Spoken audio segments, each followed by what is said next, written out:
Hello student, मैं शिव कुमार सोनी शिशु study निकेतन हाल के इस यूट्यूब चैनल पर आपका स्वागत करता हूँ। बच्चों, आज हम यहाँ अध्ययन करेंगे पहले चैप्टर सेंटेंस का अध्ययन। सेंटेंस का अर्थ होता है वाक्य। इसको डिफाइन करके हम ये कह सकते हैं कि a sentence is a group of words which have complete sense. कहने का मतलब यह है वाक्य शब्दों का वह समूह होता है जो हमें एक स्पष्ट अर्थ प्रदान करता है। अब सेंटेंस के आगे हम ये कह सकते हैं कि देखिए, जो सेंटेंस के बेसिक पॉइंट होते हैं वो ये होते हैं कि ए सेंटेंस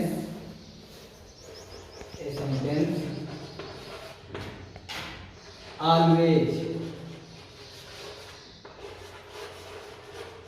स्टार्ट विथ एक कैपिटल लेटर। कैपिटल कहने का मतलब कि वाक्य हमेशा बड़े अक्षर से शुरू होता है। जो सेकेंड पॉइंट होता है वो ये होता है a sentence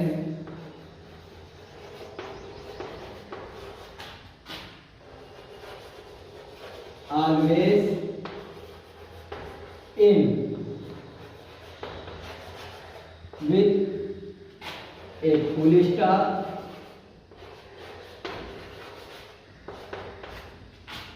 question mark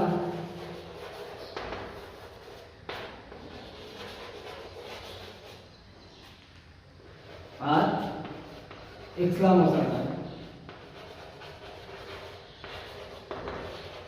exclamation sign।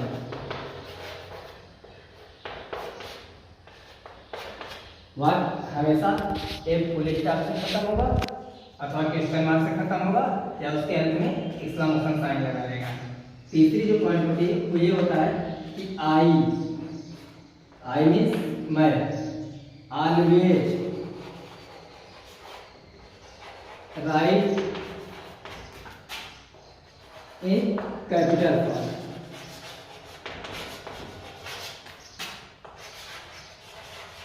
जो प्रोनाउन का आई होता है वो हमेशा सेंटेंस में कैपिटल फॉर्म में लिखा जाता है, वो कभी भी शॉर्ट फॉर्म में नहीं लिखा जाता। और इस तरह से कह सकते हैं कि वाक्य शब्दों का ऐसा समूह होता है जो हमें स्पष्ट अर्थ प्रदान करता है और हमेशा बड़े अक्षर से प्रारंभ होता है। वाक्य के समाप्त होने पर फुल स्टॉप, क्वेश्चन मार्क या एक्सक्लेमेशन साइन जरूर आता है और वाक्य में प्रयुक्त होने वाला आई हमेशा कैपिटल रूप में होता है। इसमें अगले पॉइंट में हम पढ़ते हैं कि सेंटेंस में जो अगली कड़ी आती है वो ये आती है कि सेंटेंस के पास एक सब्जेक्ट और एक प्रीडिकेट अनिवार्यता होता है। ए सेंटेंस ऑलवेज है a subject and a predicate. A sentence always है a subject and a predicate। अब बात आती है सब्जेक्ट की। सब्जेक्ट क्या होता है? तो किसी भी वाक्य में जो काम करने वाला होता है, जो वाक्य को करने का माध्यम होता है, जो काम करने वाला होता है वो सब्जेक्ट होता है। और उस वाक्य में जो काम किया जाता है, कर्ता के द्वारा किया गया काम ही उसका प्रीडिकेट होता है। तो मान लीजिए जैसे सेंटेंस लिखे, Ramesh is opening his shop. अब यहाँ काम करने वाला रमेश और रमेश ने क्या काम किया? Opening his shop. तो ये रमेश सब्जेक्ट हो गया एंड ओपनिंग हिज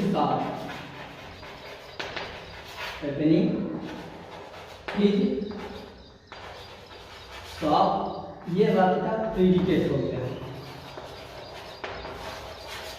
एक वाक्य में हमेशा एक सब्जेक्ट और एक प्रीडिकेट होता है। इसके आगे जो हम अध्ययन करेंगे उसमें अध्ययन करेंगे टाइप्स ऑफ सेंटेंस का।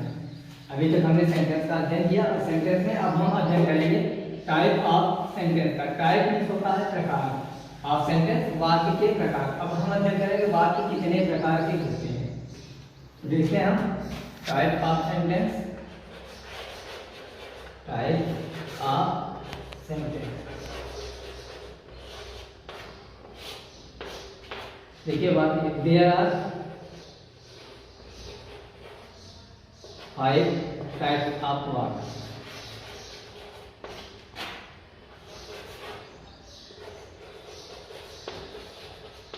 सेंटेंस के वाक्य के 5 प्रकार होते हैं। सबसे पहला होता है स्टेटमेंट,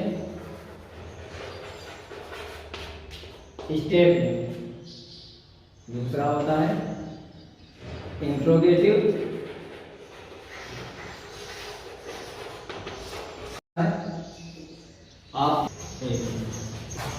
होता है स्टेटमेंट और डिक्लेरेटिव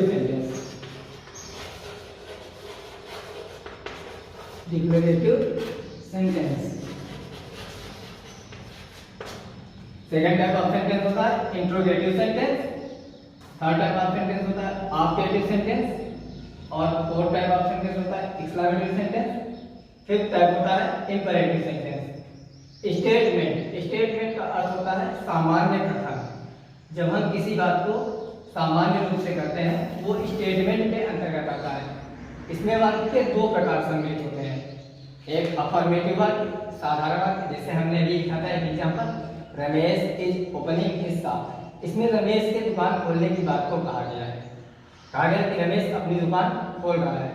और अगर इसी में negative words as like no, not, never, nothing ये ऐड हो जाते हैं तो ये वाक्य निगेटिव हो जाता है और ये स्टेटमेंट की कैटेगरी में आता है।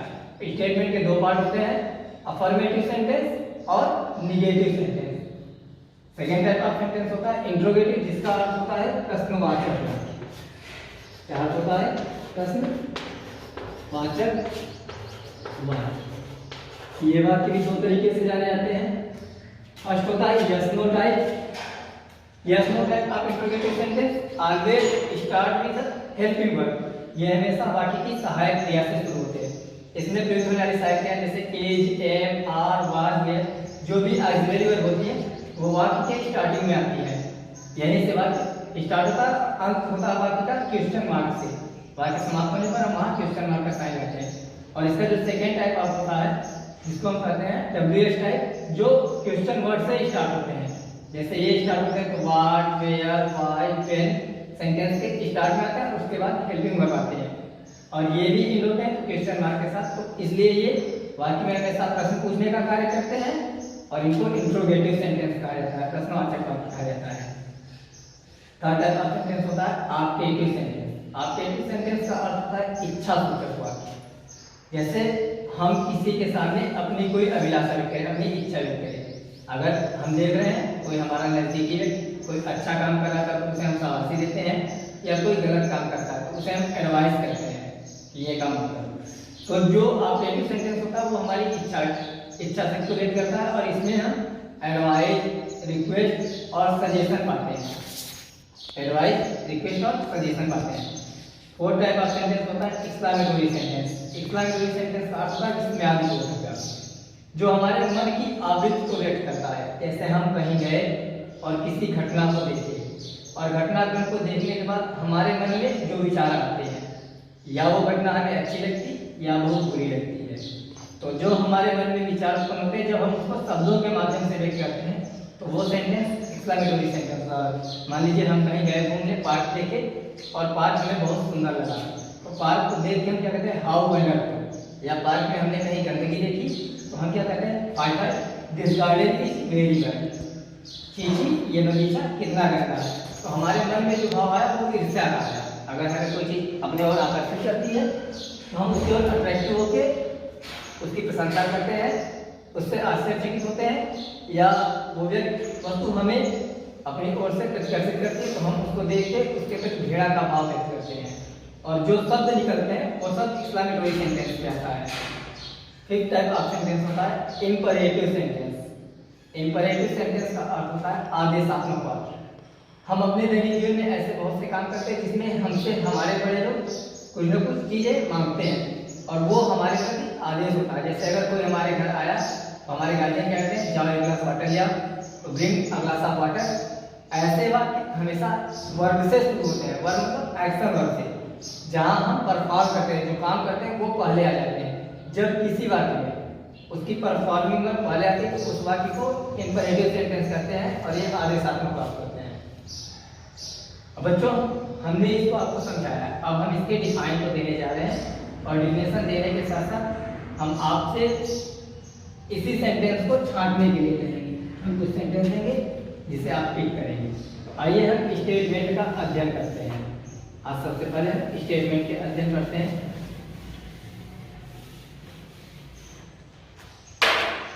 A sentence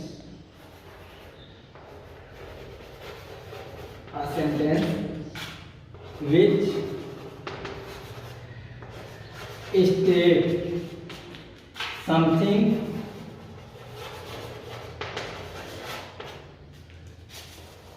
or denote something.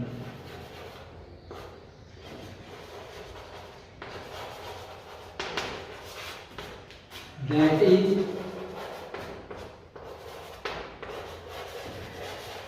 Statement. एक ऐसा वाक्य जो हमें कुछ बताए अथवा कुछ दिखाए, वो स्टेटमेंट होता है। There are two type of statement.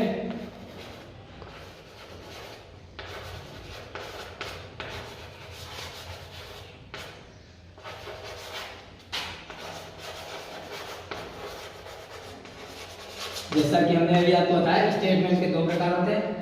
पहला होता है अफर्मेटिव सेंटेंस। अफर्मेटिव सेंटेंस जिसके फॉर्मेशन होते हैं सब्जेक्ट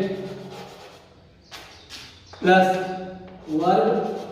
अब ये वर्ब दो तरीके के होते हैं, एक हेल्पिंग वर्ब होता है और एक परफॉर्मिंग वर्ब होता है। तो सब्जेक्ट के बाद हेल्पिंग वर्ब रहता है और उसके बाद परफॉर्मिंग वर्ब रहता है और उसके बाद ऑब्जेक्ट होता है। और दूसरा टाइप होता है निगेटिव सेंटेंस का। निगेटिव सेंटेंस ये होता है, इसके फॉर्मेशन में होता है सब्जेक्ट प्लस हेल्पिंग वर्ब और हेल्पिंग वर्ब के बाद ही हम निगेटिव वर्ब का यूज करते हैं। निगेटिव वर्ब, उसके बाद वर्ब और फिर ऑब्जेक्ट। अब हम आपको अफर्मेटिव से निगेटिव में कन्वर्ट करना सिखाते हैं। अफर्मेटिव से निगेटिव में कन्वर्ट करना है। तो अफर्मेटिव से निगेटिव में कन्वर्ट करने के लिए आइए जो बेसिक पॉइंट्स होते हैं उसको ध्यान देते हैं। सबसे पहला सही सेंटेंस का अफर्मेटिव से निगेटिव में कन्वर्ट।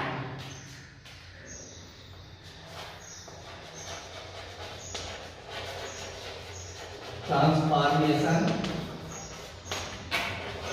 ऑफ ए सेंटेंस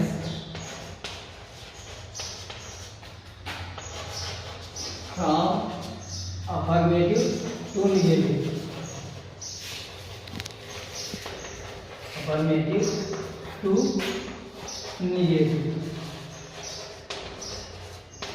देखिए transformation of a sentence. Transformation का अर्थ होता है परिवर्तन।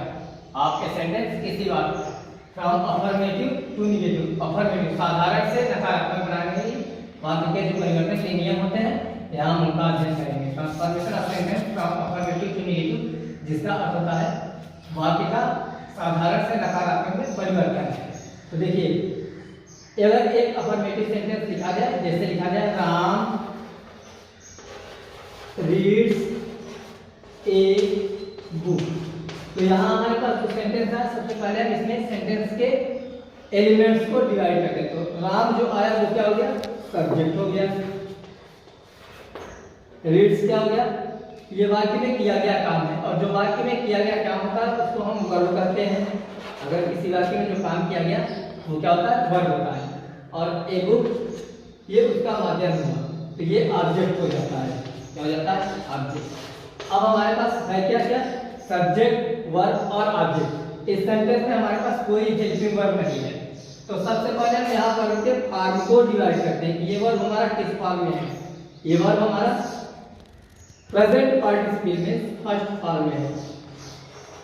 प्रेजेंट फॉर्म, प्रेजेंट फॉर्म मतलब ये हमारा वर्ब फर्स्ट फॉर्म में है। आपको पढ़ाया गया है, अध्ययन कराया गया है कि वर्ब के 3 फॉर्म होते हैं। इसमें ये वर्ब हमारा फर्स्ट फॉर्म में है और इसमें यस या ईएस ऐड है, इसलिए ये प्रेजेंट इंडेफिनिट टेंस बनेगा। कौन सा टेंस बनेगा, प्रेजेंट इंडेफिनिट टेंस। तो कहने का मतलब यह है कि जब हमारा कोई भी बात प्रेजेंट इंडेफिनिट में होता है और उसको अगर हमें निगेटिव बनाना है, मीन्स उसमें कोई भी हेल्पिंग वर्ब ना हो और निगेटिव बनाना होता है, तो हम निगेटिव वर्ड के पहले हेल्पिंग वर्ब सिंगुलर नंबर के साथ इज यूज करते हैं,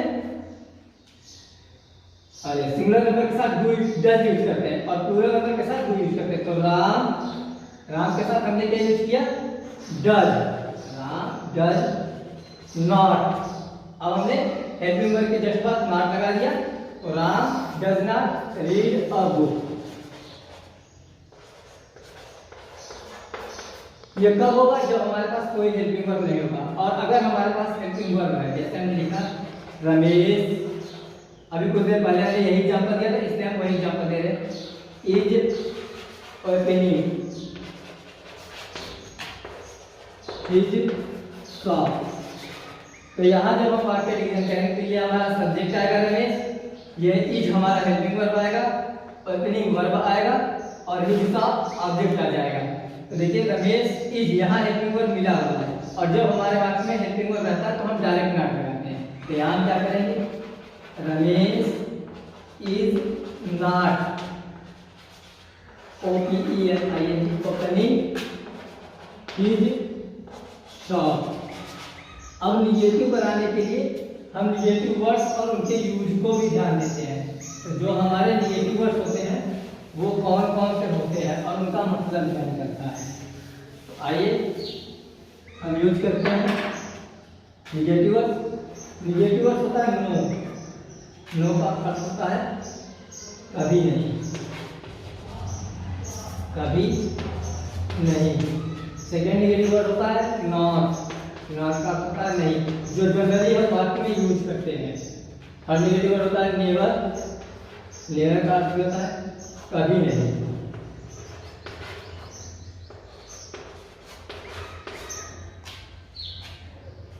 नथिंग, नथिंग का अर्थ होता है कुछ नहीं।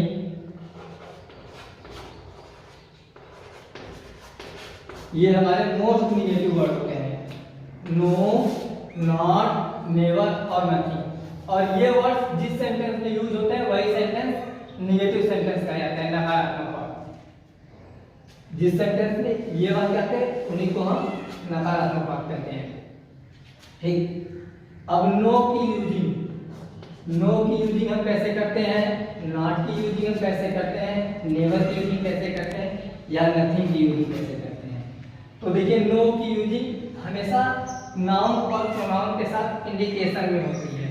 जैसे अगर हमें किसी चीज को लेना हो और हम कहें नो एनीथिंग या आई हैव नो रुपीज, तो ये हमेशा नाउन या प्रोनाउन के साथ आता है। रुपीज के साथ आया तो नाउन है। नॉट, नॉट हमेशा हेल्पिंग वर्ब के बाद आता है और परफॉर्मिंग वर्ब के पहले आता है। नॉट के साथ हेल्पिंग वर्ब जरूर रहेगा। नेवर, नेवर जब भी किसी सेंटेंस में यूज होता है तो वो अपने साथ कोई भी हेल्पिंग वर्ब नहीं यूज करता है।